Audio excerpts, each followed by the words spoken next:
बहुत समय पहले की बात है। एक राज्य में एक मंत्री रहते थे। वो बहुत धार्मिक थे और रोज सत्संग किया करते थे। सत्संग से उन्होंने एक बात गहराई से समझ ली थी कि जो कुछ भी भगवान करते हैं वो हमारे भले के लिए ही होता है।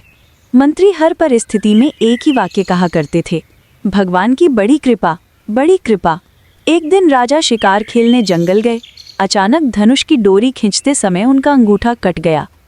दर्द से कराहते हुए राजा ने मंत्री को बुलाया और कहा, देखो मेरा अंगूठा कट गया और तुम कहते हो भगवान जो करते हैं अच्छा करते हैं। मंत्री ने शांत भाव से कहा, महाराज भगवान की बड़ी कृपा, बड़ी कृपा। राजा क्रोधित हो गए, मेरा अंगूठा कट गया और तुम इसे कृपा कह रहे हो? सैनिकों, इसे जेल में डाल दो। मंत्री जेल जाते समय भी बोले, ये भी भगवान की बड़ी कृपा है।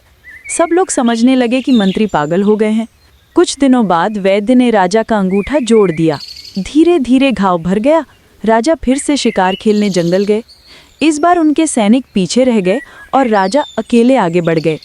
उसी समय पड़ोसी राज्य का राजा नरबलि देने का संकल्प कर चुका था। बलि के लिए एक ऐसा मनुष्य चाहिए था जिसके शरीर पर कोई भी चोट का निशान ना हो।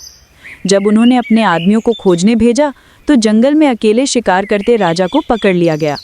उन्होंने सोचा, राजा से बेहतर नरबलि के लिए कौन हो सकता है? यह तो उत्तम है।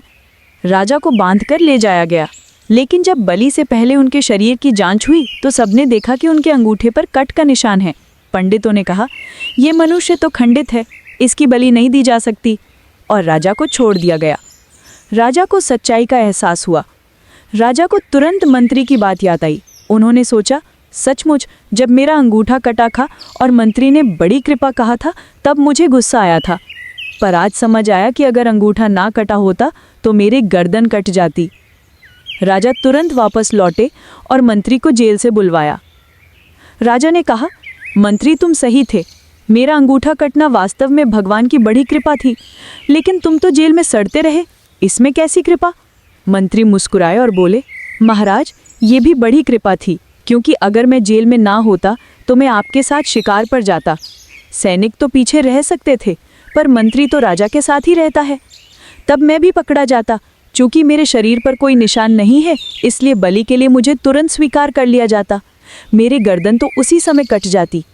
भगवान ने मुझे जेल में डलवाकर मेरी जान बचाई, यही भगवान की कृपा है। मंत्री ने कहा, महाराज भगवान का हर विधान मंगलमय होता है। हम उसकी गहराई तुरंत नहीं समझ पाते क्योंकि वो पर्दे के पीछे काम करते हैं, पर जो होता है हमारे भले के लिए ही होता है।